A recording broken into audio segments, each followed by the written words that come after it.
Presented by Climate Power Education Fund. Does big oil care about our streets flooding or our home burning? Not according to an ExxonMobil top lobbyist. Did we aggressively fight against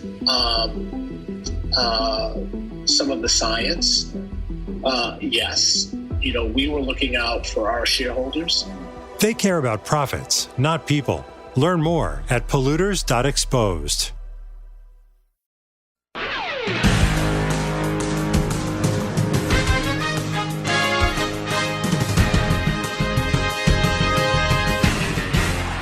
Hey there, it's Gary Parrish. It's Wednesday, March 16th, 2021. Welcome back to the CBS Sports Eye on College Basketball podcast, where we sometimes discuss camel fighting, dodo birds, and leaky black. Matt Norlander is here with me, and today is all about picks and picks and picks. I have identified my 4 favorite first-round picks. Deadleg has done the same, so this is basically an entire podcast dedicated to being something close to an extended version of the final 4-1.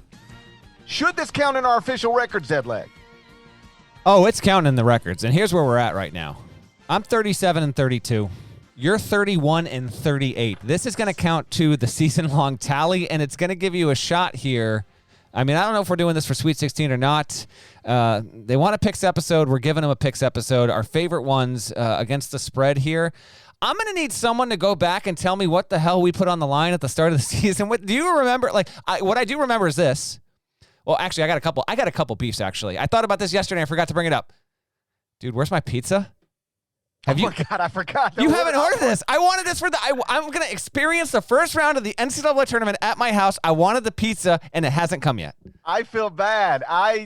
When you texted me exactly what pizzas you wanted, I think it was the night before I was leaving town, or one of we were literally in the car going to dinner, me and my wife and my youngest son.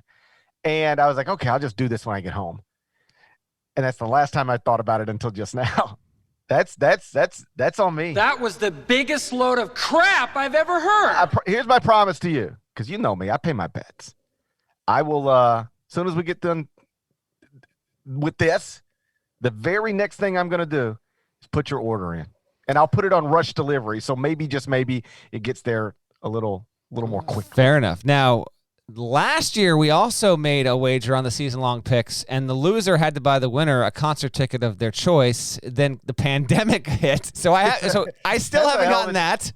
It's the dumbest pandemic I ever been through. Okay, so we still got to figure that out, but I got to get vaccinated, and they got to start having concerts again. That might not even happen to 2022. I think we put something on the line at the beginning of the season, but I don't know what the hell it was. So either you're getting off without anything, or we're going to have an enterprising listener go back and provide proof of what's on the line here. I don't remember what it was, though. No idea. At first, I do remember we definitely put something on the line. I have no idea what it was, but I vaguely remember initially challenging you to death. Okay. Like we put our lives on the line. Did we say that the loser has to buy the winner a Billiken doll? I feel like that came after. I really hope that's not it. I really hope that's not what's actually at stake here. I've already got a Billiken belt. I know. I don't want a Billiken in my house. I got to be honest here, man. I got young children. You rub its head for good luck. I thought about that. St. Louis, obviously one of the first teams left out of the field. They didn't rub that little Billiken head. they didn't rub the Billiken head this season because of COVID protocols. I mean, they were St. Louis in a tight spot. You either rub the Billiken's head so you can have good luck to avoid quad 3 losses, or you don't because of COVID. But then guess what happens? You don't have good luck, and you get COVID anyway. They should have just rubbed the head. Didn't rub the head. All right, so here's the deal. You are still alive to win whatever the hell this is. Give me those records again. I'm 37-32, and you're 31-38. Stop the steal. Oh, gosh. Stop the steal. Okay. Stop the steal. I feel like this is getting stolen from me. Like every episode, you just add another win and subtract another loss for me. By the way, is it a coincidence that the person who always wins is the only person who keeps track? You are more than welcome. First of all, we have a listenership in the tens of thousands. You are more than welcome to do this on your own. Plus, there are independent arbiters, and this is I have actually had people correct me when I've given you too many wins and said, actually, you've been too kind to GP. That was not actually how that went down. Stop the steal. Stop the steal. Stop the steal. They got listeners taking wins away from me. They're facts, man. That's the problem. But here's the good news. The good news is we are picking 5 different outcomes and not the same games. So you can make a 5-game gain on me in this. We both know that's not going to happen. Game number 1. I've got Michigan State -2 over UCLA. What the hell? What's going on? It's hard. This is hard for me. What's going on? This is hard for me. But I got to get going quick. I can't wait till Friday to start making up ground. I got to make up ground Thursday. And here's the truth. You know how much respect I have for Mick Cronin and UCLA. It was my idea to put his name on that court in the first place. But they are on a 4-game losing streak. And they are a projected 1-point winner over Michigan State, according to KenPom. And yet the books have made it Michigan State -2. What does that tell you? They're trying to get you off Michigan State. Mm-hmm. They're trying to get you off Michigan State. Can't get me off Michigan State. You can't get me off Michigan State. Make it -3. You can't get. I ain't falling for that. Michigan State 5-3 in its past 8 games. That's how they got into this stupid tournament. They got wins over Illinois, Ohio State, Michigan in that stretch. UCLA hasn't beaten any teams like that all season long. This is Michigan State -2. That's how we start the tournament 1-0.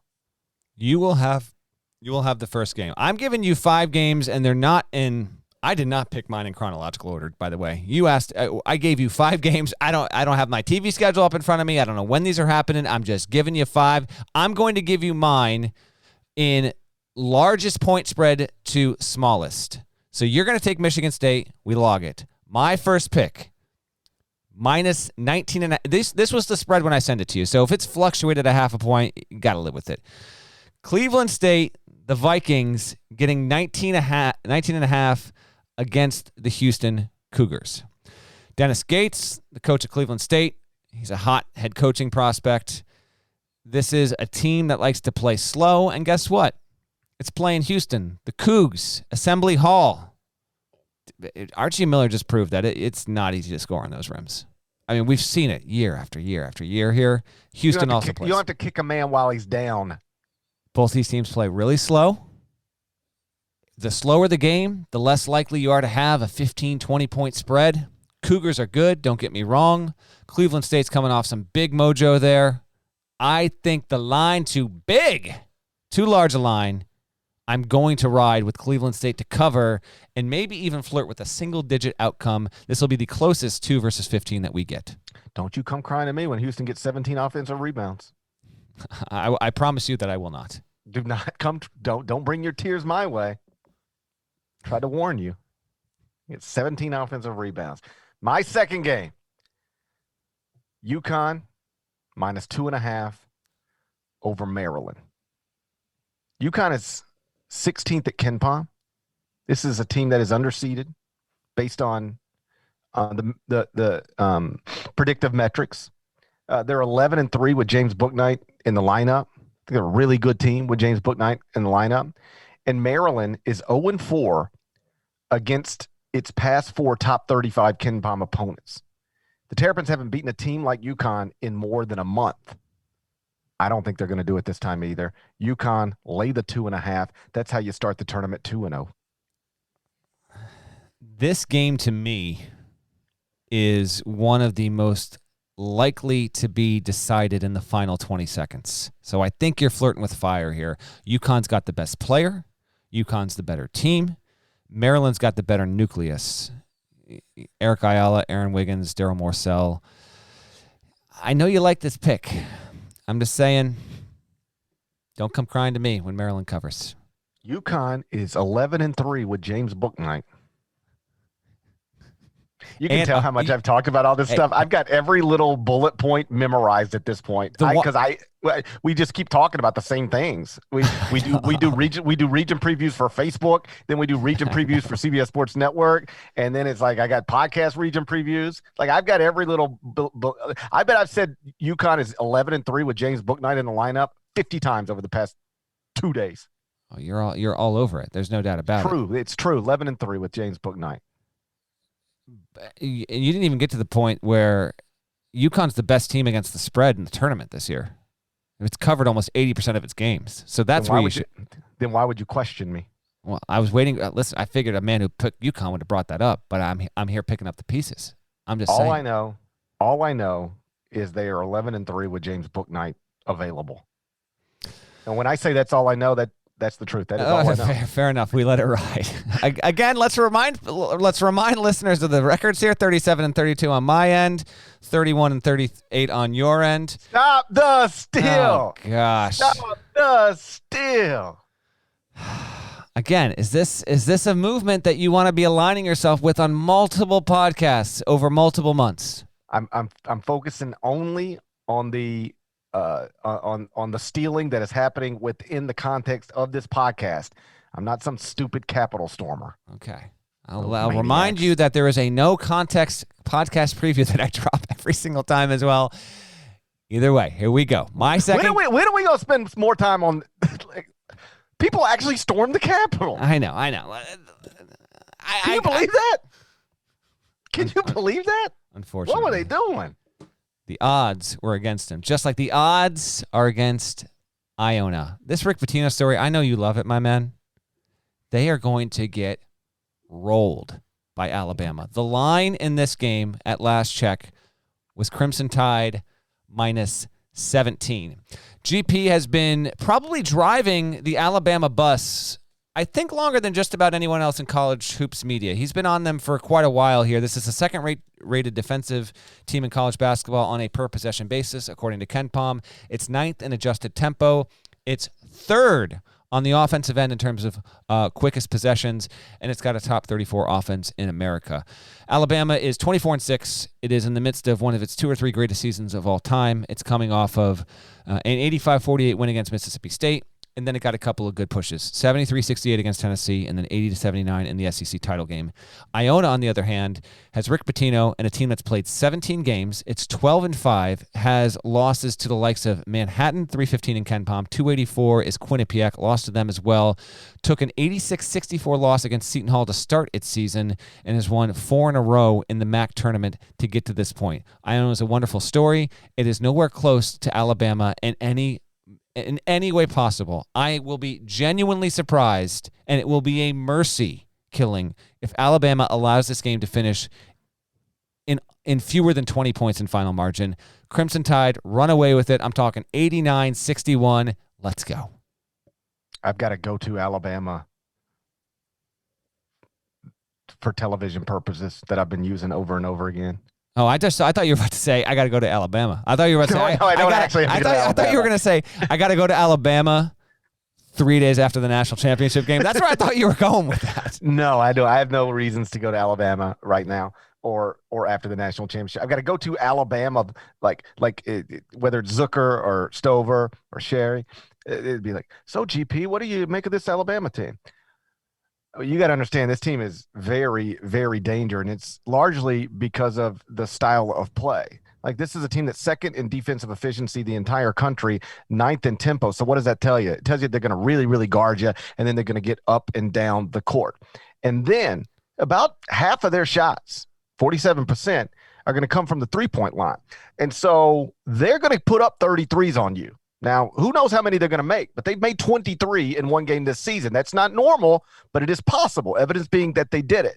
So I don't care whether you're Gonzaga, Illinois, anybody else. You run into this Alabama team and they launch 30 on you and they make 15. You got big, big problems. Don't be surprised if Nate Oates is in the Final Four, and once he gets there, they've got a real shot to win the national title. I've said that exact thing 50 times. Okay.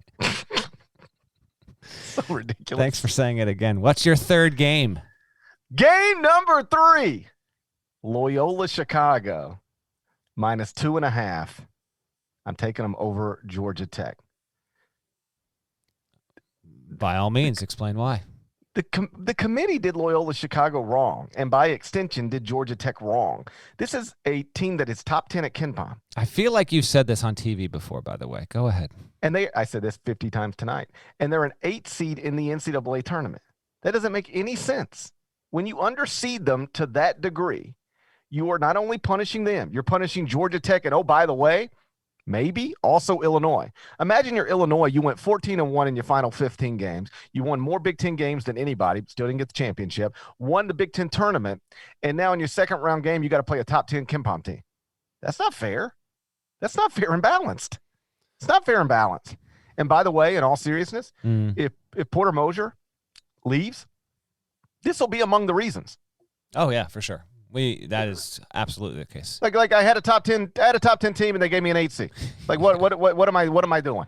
Yep. And in fact, John Gallagher, we had John Gallagher, love John Gallagher. The coach of Hartford, obviously, on the other night and on CBS Sports Network on Selection Sunday. And I think Stover asked him about, the pressure of being in a one-bid league. And he goes, I'd be lying to you. I almost got sick right before tip-off because, like you're so close to this dream. But if this game doesn't go well, you're not getting there.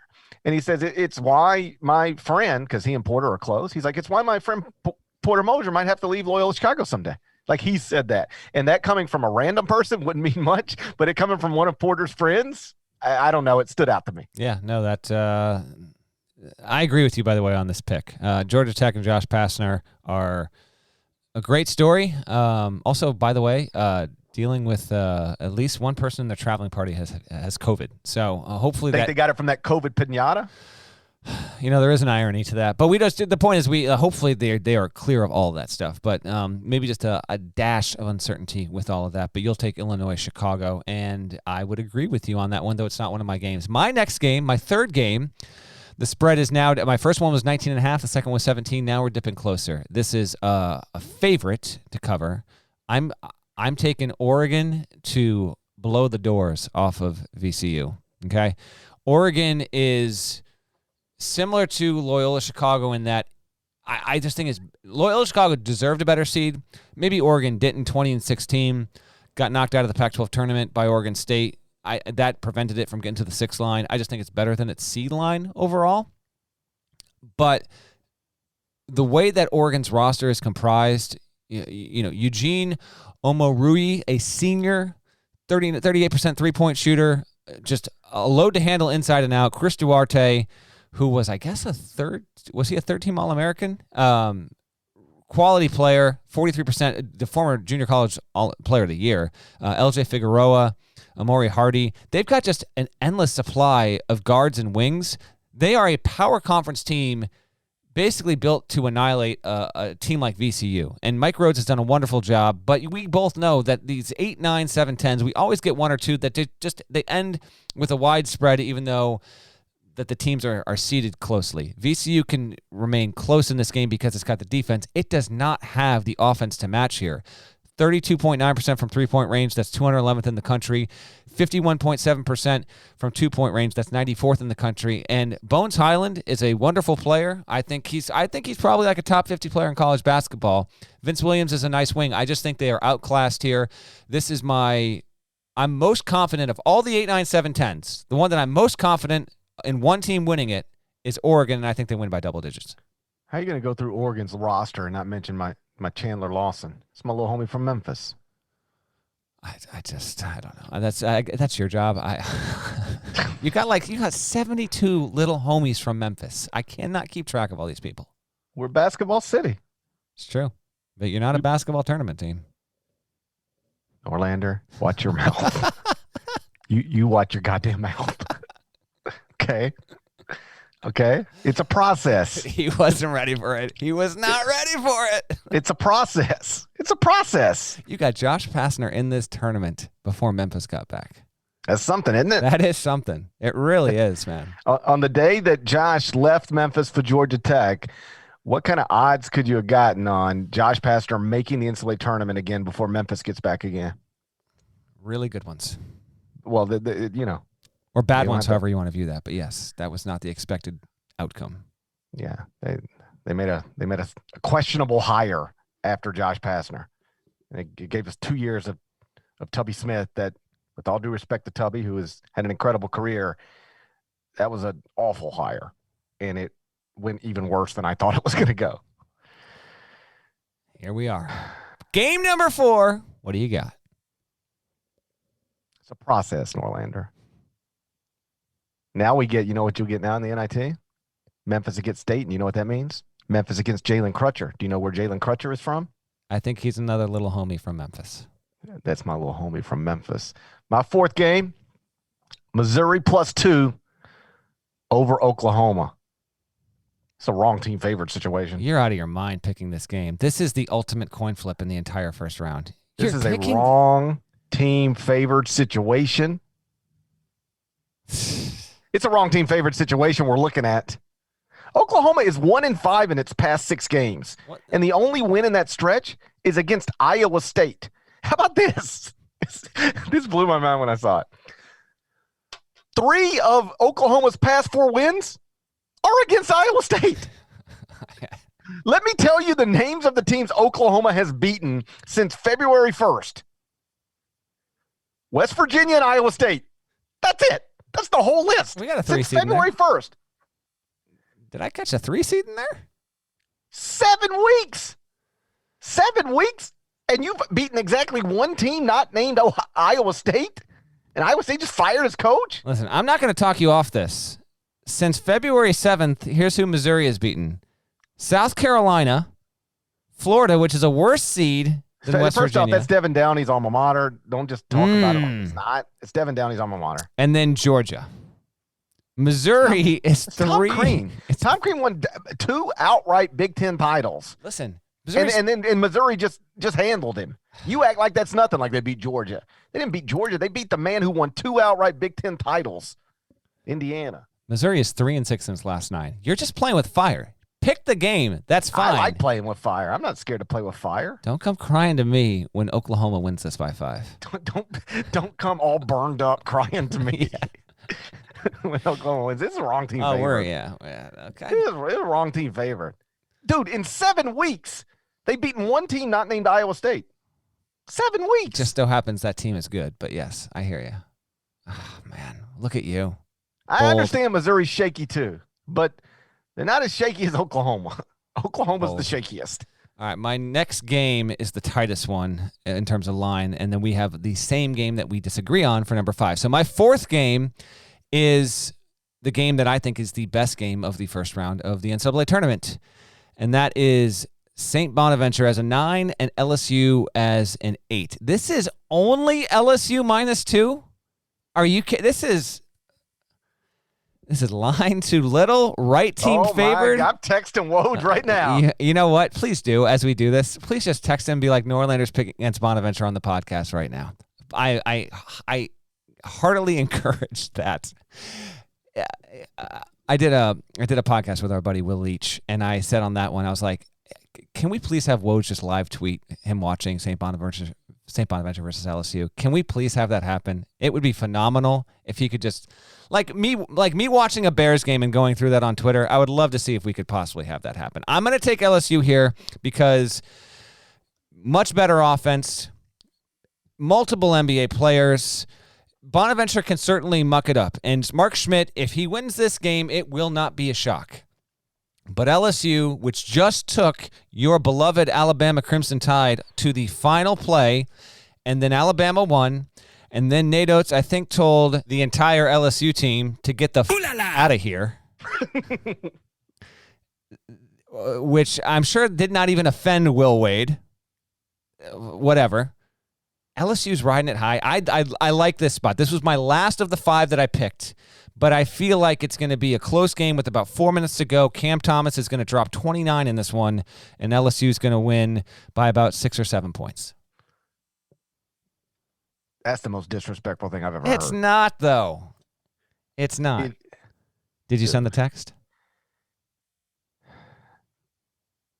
I sent the text. Listen. If we don't get it back before the episode's over, we don't get it back before the episode's over. It can linger as a mystery there. And I don't do it to be disrespectful. I'm picking my 5 favorite lines. LSU -2 is too tempting. I can't deny it. So that's my pick. You disagree. Do you have Bonaventure? Seriously, do you have Bonnies in your CBS bracket? You do, right? Who do you think you're talking to? Oh my God. You're looking at right now. You're looking at the Master of Ceremonies of A10 Media Day pre-pandemic. I'm looking at the Master of Ceremonies of the A10 Media Day pre-pandemic, sitting in a dark hotel room with a white T-shirt on like always. And what kind of ceiling are we working with there? It's like a tile ceiling. Do you have a shirt hanging on one of those lamps behind you? What's going on with that? What is that yellow thing? It's a yellow hoodie. It's a yellow Muhammad Ali hoodie. There we go. Okay, there we go. That's who I'm looking at right now. By the way, Parrish realized that he has a mic stand that is adjustable just yesterday. We've been using these for 5 months. Game changer. It's a game changer. Like the mic's been too high for me. Like, I'm a short man. Mic too high. It's got a mic too high situation. And I was just sort of looking at it yesterday, and I was like, hold up, you can lower this thing? That's amazing. It's just phenomenal to me that you just figured this out. All right, you want to get to the no. Oh, okay. No, you don't want to move on to the final game. Okay. You're being disrespectful. All right. These are A10 champs, both regular season and tournament. Mark Schmidt just watched Boston College hire somebody not named Mark Schmidt. That's true. He's gonna be pissed. You think the way he reacts is to come out and lose to LSU? No. That's not the way this unfolds. That's not the way the Bonnie story ends. Okay. You got a wrong team favorite situation. Oh God. You didn't even recognize it. You're staring at a wrong team favorite situation and you don't even know it. We shall see. Wonderful matchup. Good Can't luck. wait to watch this. Hey, good luck ever trying to get a job at ESPN now. Okay. It's over for you. Between Woj and Tim Bontemps, it's over for you. Tim Bontemps shout. Gotta love it. Very nice reporter. He's a Bonnie? He is a Bonnie. Very nice guy there. Very nice guy. The best guy. Very wonderful. What's our 5th game? So the way we did this is we both picked 5 games in advance. And we only picked the same game once.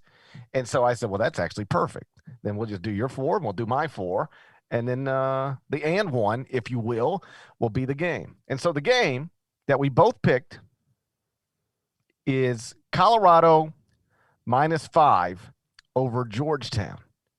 But we picked different winners. So Norlander, what side are you on? I mean, roll Tad. Buffs. All day. Colorado, 17th in KenPom. Georgetown coming off a wonderful story here. All the way down at 55. It shouldn't even be on the 12 line, to be honest. Georgetown, wrong line. That's a 13 seed if I've ever seen one. They're a great story. This is a Georgetown team that has lost at home to Navy. Okay. Dropped a game again. I see somebody's living in the past. Oh, okay. Yeah. I says the man who is the MC of the A10 Media Day pre-pandemic. I see Georgetown Big East tournament champions, and you're living in the past. I am not living in the past because the team I'm picking to cover just lost to Oregon State in the Pac-12 title game. That game might as well never have happened as far as I'm concerned. In fact, Colorado has also lost to Cal, which is 136 in KenPom, and it's lost to Washington, which is 173. I'm kind of rethinking my decision in real time here. I will roll with the Buffs. They have the best player on the floor, McKinley Wright the fourth. Wonderful point guard. Evan Batty is he is a load down low. And I don't know if Georgetown's got the big Alonzo Mourning ain't walking through that door. Patrick Ewing is walking through that door, but he's not walking through that door in a Georgetown uni. So I will go with Colorado to cover here. The line is 5, right? Colorado -5. It's also the KenPom projection. These teams often line up. I will go Buffs. Roll Tad. No. You need to validate your picking of Georgetown and not use Patrick Ewing was awesome when I was 10 years old is your reason why. Patrick Ewing was awesome when I was 7 years old. There we go. Colorado's 15th in the net, 17th at KenPom, 18th in BPI, 23rd in KPI, 24th in Sagarin. They trick the computers. Oh, all right. They're the Colorado computer trickers. That's what – they're not the Buffaloes anymore. The Colorado computer trickers. They trick the computers. They're computer trickers. In all honesty, when I pick these 5 games, you're on this computer tricker thing, and I didn't have it in my mind that you had it out for this team because you've mentioned this on previous. I think this is the third podcast you've been going after them like this. By the way, I don't even think you're allowed in Boulder anymore. I think the authorities will arrest you the second you step foot inside city limits there.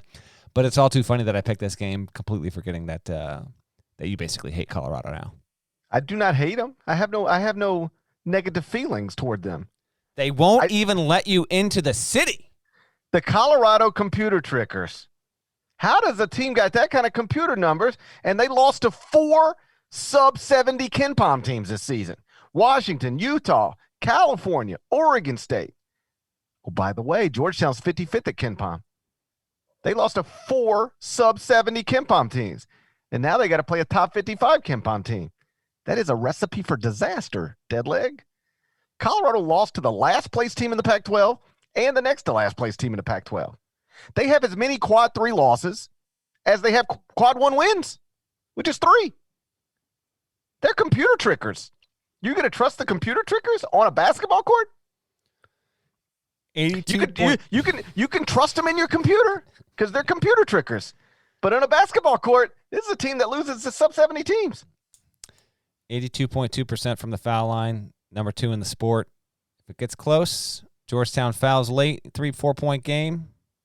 I like it. They cover. I just watched Georgetown beat Creighton's brains in, all right, to win the Big East tournament. And I also watched They did. Colorado they lose to destroyed them. Oregon State. Tinkling. You're falling for it. You're falling for the computer trickers, not me. Not me. I cannot wait for Colorado to win this game by 14 This is points. a line too big situation. It's not necessarily a wrong team favorite situation, although I think it could be. Oh, God. It's not necessarily a wrong team favorite situation, but it is undeniably a line too big situation. You're falling for the computer trickers. That's not something I do at this stage in my life. I've reached a stage in my life where I don't fall for computer trickers anymore. If you go 0-5 here, how are you going to recover? Dude, I don't care. I know. We're dedicating a whole episode to picking 5 games, and I actually want us both. We both can't go 0-5. One of us, by nature, has to cover the Colorado. I guess technically we could push, but it. By the way, now that we're done, we got you this far. Yeah, we don't know what we're talking about. Oh, no, absolutely no idea. There are some people who get on these things we're gonna give you the best bets. They don't know. No way, they don't know. All I know is I'm 37-32. I've done okay, but I'm not gonna proclaim any sort of soothsaying power here. No shot, and we know Parrish isn't. If anything, he's outperformed expectations at this point. I get a win stolen from me every week. You steal it from yourself. It's tough. It's tough. I am confident I can at least go 2-3. Come listen to our podcast. I can get you to 2-3. Oh boy. I think we're about done here. I got nothing left. Last thing on the podcast is you falling for the computer trickers. Hey, heads up, by the way, to everyone. Barring breaking news, which Parrish and I are really hoping just doesn't happen, our next podcast situation, I believe we're going to give you a little quick 15-minute one. We say 15, it'll be 22 minutes. You know how this goes. That'll be Friday after the first day of the first round. So we will recap the day, set you up briefly, so you can basically wake up Saturday morning for the second day of the second round squeezing a little podcast while you're making breakfast, chasing your kids around, going for a run, whatever you got to do. We'll make it nice and quick so that it's relevant enough that you want to listen and you don't feel like you don't have the time to get it in. So we'll have a short one for you that will be available either late Friday, and for the West Coast people that are up, it'll be there. And if you're on the East Coast, when you wake up, it'll be in your feed, and we will have you covered. Shouts to Devin Downey. Shouts to Chester, South Carolina. Shouts to Terry MF and Teagle. Legend. Shouts to Larnell. Thank you guys once again for listening to the Ion College Basketball Podcast right in the middle of the dumbest pandemic of my lifetime. This is the stupidest one. Did you see Sister Jean got vaccinated and she's going to the bubble? Oh, I saw that. 101. 101, and she's doing it. God bless her.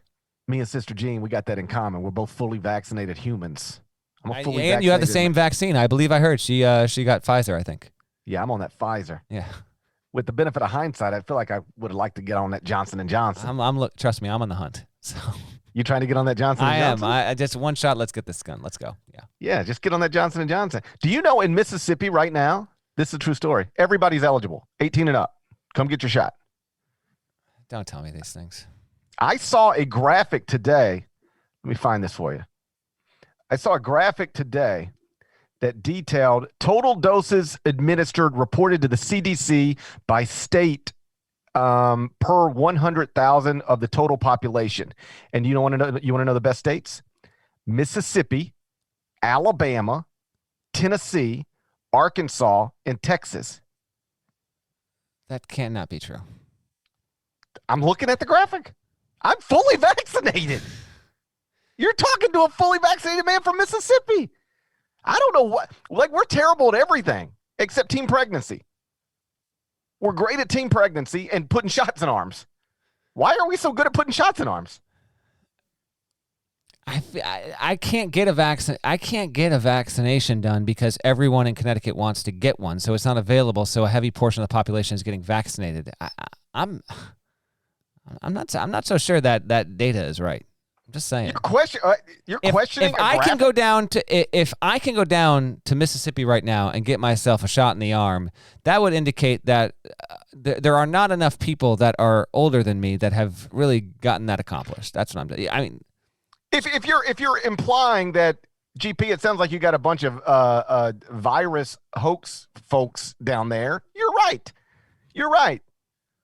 But we're getting shots in arms down here in Mississippi. It's the home of Elvis Aaron Presley. Oh, by the way. Oh, no. Bill, my buddy Bill, one of the producers at CBS Sports, he's in Indianapolis.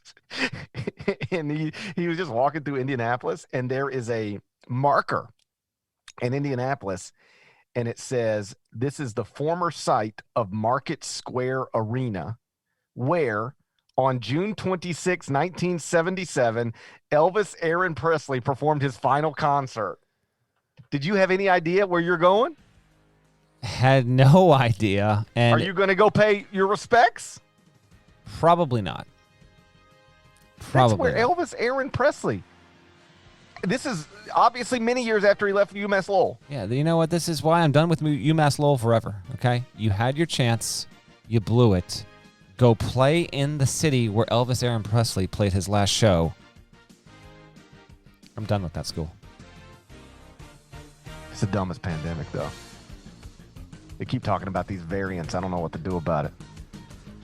If you're not subscribed to the podcast, please go subscribe anywhere you subscribe to podcasts, including Apple Podcasts. And we will talk to you again. I don't know, maybe tomorrow, maybe tonight. I already told him when we're talking again. I'm just saying, leave some wiggle room, Deadleg. Leave some wiggle room. We something wild might happen. Leave some wiggle room. But at the latest, we will talk to you again late on Friday. Till then, take care.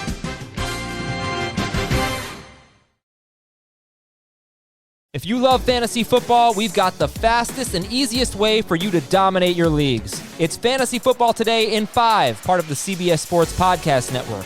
Every day, we've got 5 minutes of awesome fantasy advice. Right now, we've got position previews, breaking news, and all the draft prep you can handle. And throughout the season, we'll help you with waivers, trades, and lineup decisions. All in 5 minutes or less. Follow Fantasy Football Today in 5 on Apple Podcasts, Spotify, Stitcher, Google Podcasts, and wherever else podcasts are found.